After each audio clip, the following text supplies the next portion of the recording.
There are 36 acres in Upper Manhattan that since 1897 have been home to Columbia and to generations of graduates. Though Columbia was already 140 years old when it moved uptown, its history and influence blossomed on the stately Morningside Heights campus that emerges as an intellectual oasis when you turn the corner off Broadway and enter through the gates at 116th Street. 116th Street, that's our subway stop. We have our own mosaic tile art with books of wisdom and torches of knowledge. For generations, students have arrived here and knew they were home. This is Columbia's Promenade. Not so long ago, it was an active street with car traffic and horse and buggies before that. Until 1953, that is, when New York City sold the street to Columbia for $1,000. And then it was closed off and became our popular throughway, our College Walk.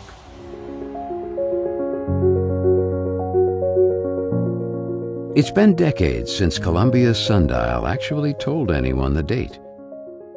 It was installed in 1914, when the class of 1885 gave it to Columbia for their 25th reunion. Missing today? The 16-ton granite ball that used to tell the date by casting the sun's shadow. It was removed for maintenance in 1946, and for some mysterious reason, never returned. But maybe that's okay.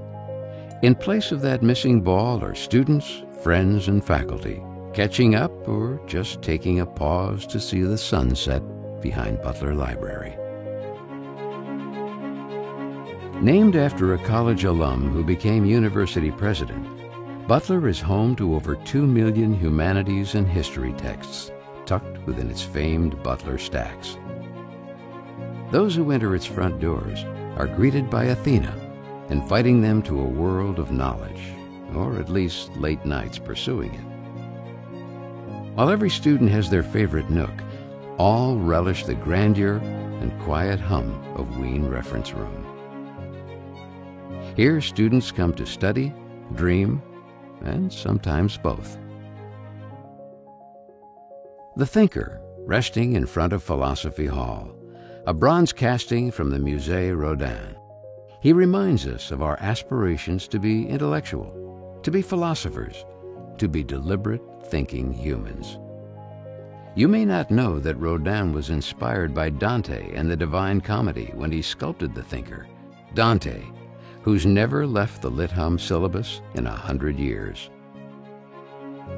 Alexander Hamilton stands proudly, welcoming students to his hall, home of the college. This 1776 alumnus led our nation's revolution and still had time to reestablish what was King's College into today's Columbia College.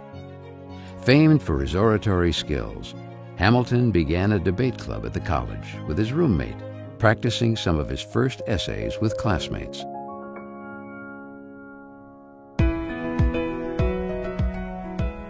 No matter where you are on South Campus, you feel her presence, both mysterious and warm. When she was first unveiled, this goddess of wisdom was dazzling, covered completely in gold leaf. And students still puzzle over the location of the hidden owl within her robes, a symbol of ways wisdom can be concealed or hidden from plain view. Did you know that Alma Sculptor later created the Lincoln